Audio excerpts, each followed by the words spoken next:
I'm Ami Horowitz. If Not Now is a Jewish progressive anti-Israel activist group whose purported goals are justice for the Palestinians.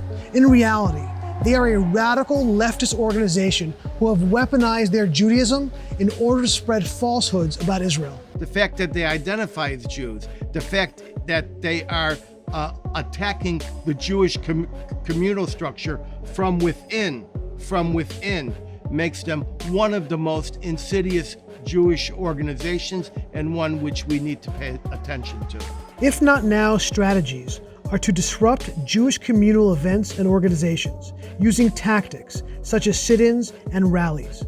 Their ability to infiltrate university campuses, schools, and youth camps are a core approach to demonize Israel. Their goal is to move the Jewish community away from supporting Israel. They have a significant presence on strategic campuses around the country and have partnered with the most aggressive anti-Israel organizations at those universities.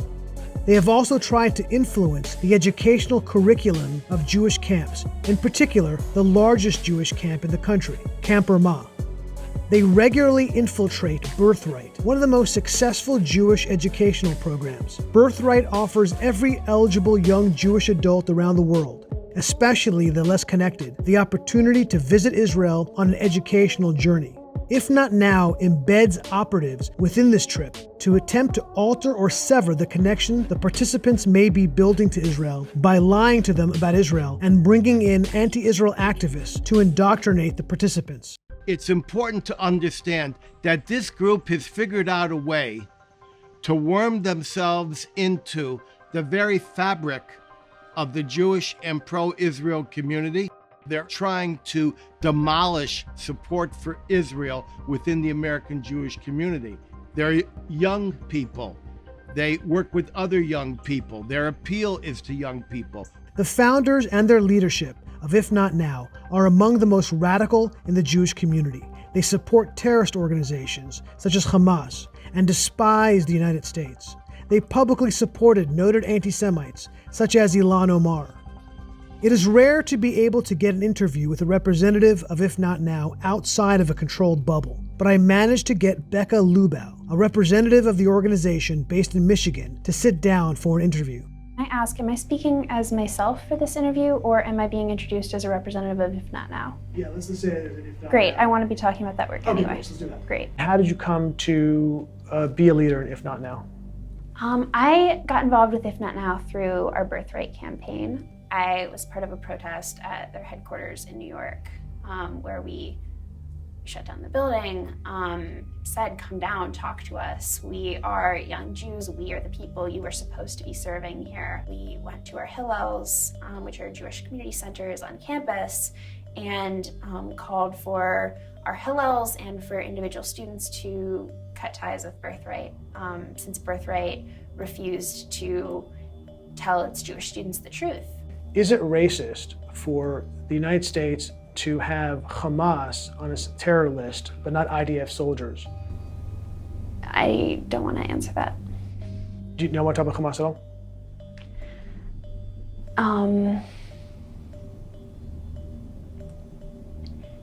I have to be careful because I'm cognizant of consequences for certain things I could say.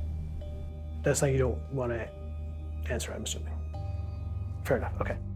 Let's go to the next question. Is it fair to call American government policy terrorist policy? I oppose imperialism wherever I see it. If Not Now has also been able to infiltrate the political bloodstream in order to be able to influence the political direction of the country. Max Berger, one of the co-founders of the organization, became director for progressive partnerships for Senator Elizabeth Warren's presidential campaign. Simone Zimmerman, another co-founder of If Not Now, was appointed to serve as the Jewish outreach coordinator for the Bernie Sanders 2016 presidential campaign. If Not Now are fans of public displays of disruption. One of their most perfidious spectacles is the usurping of the ancient Jewish ritual, the Mourner's Kaddish, a prayer mourning the passing of loved ones. It is one of the most important and central elements in the Jewish liturgy.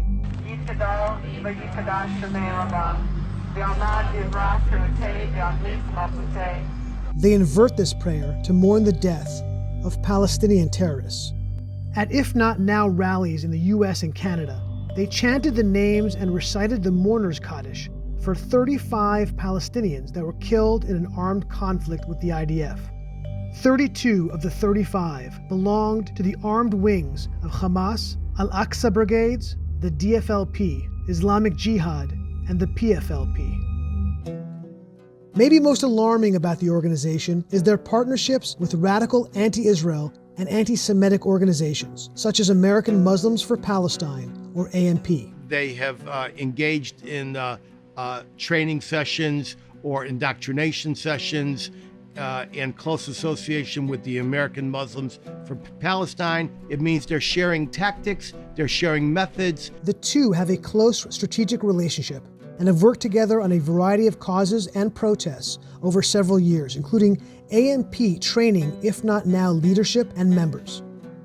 It's hard to understate the radical nature of American Muslims for Palestine.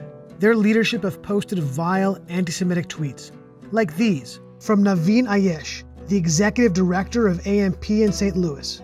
Crimes worthy of the rope, being a Jew. Never trust a Jew.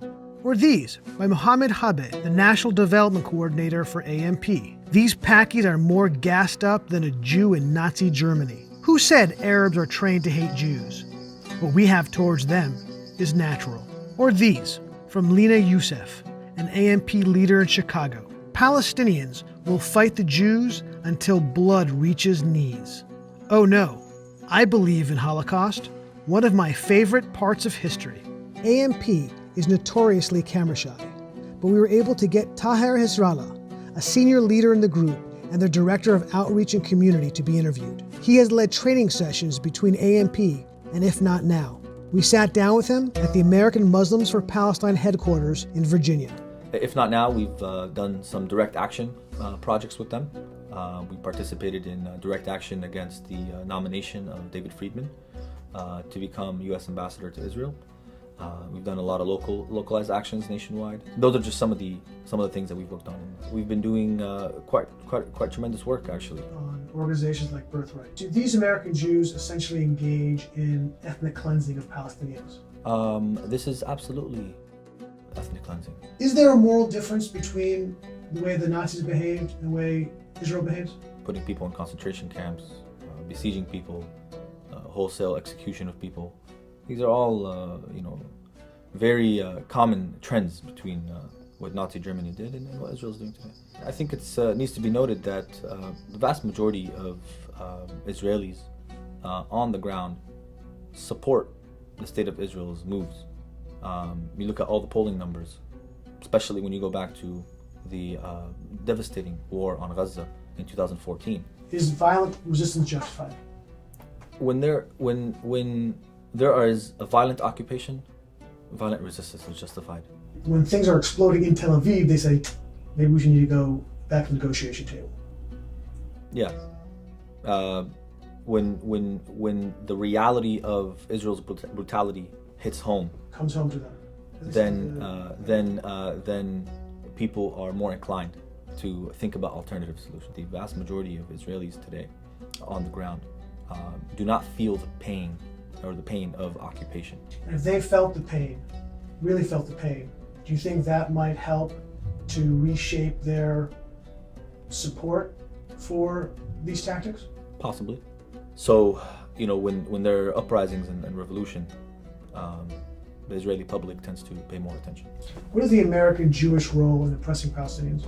I think it's very clear that the American Jewish establishment is not only complicit in the violence committed against Palestinians, they are actively promoting the violence against Palestinians. I shot a video of a group of Black Lives Matter protesters recently defacing a synagogue in Kenosha, Wisconsin, spray painting it with Free Palestine and BLM. The vandalizing of the synagogue created an international uproar. Initially, If Not Now condemned the act, but then they thought better of it and decided to withdraw the condemnation of an example of open anti-Semitism. This is If Not Now.